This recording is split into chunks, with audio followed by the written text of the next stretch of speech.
அவசரப்படாதே. உன்னை பயன்படுத்தும் ஒரு வேளையை நான் குறித்திருக்கிறேன். உனக்கான ஒரு நாளை நான் குறித்திருக்கிறேன்.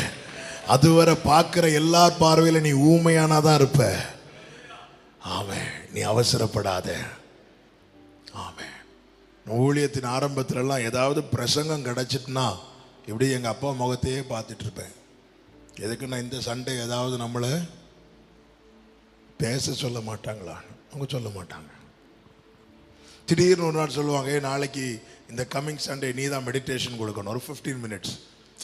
அந்த மெடிடேஷன் கொடுக்கணுன்னு அந்த வேர்டு, அடுத்து ஏதாவது ஒரு வேர்டு கிடச்சி அது நமக்குள்ளே ஊழியம் செய்ய ஆரம்பிச்சுட்டுனா அப்படியே எங்கள் அப்பா முன்னாடியே கொஞ்ச நேரம் சாட்டர்டேலாம் ரொம்ப நடப்பேன். எதுக்குன்னா, சரிப்பா நீ நாளைக்கு எங்கே? ஆனால் ஒரு நாள் வந்துச்சு, அப்பா கூப்பிட்டாங்க,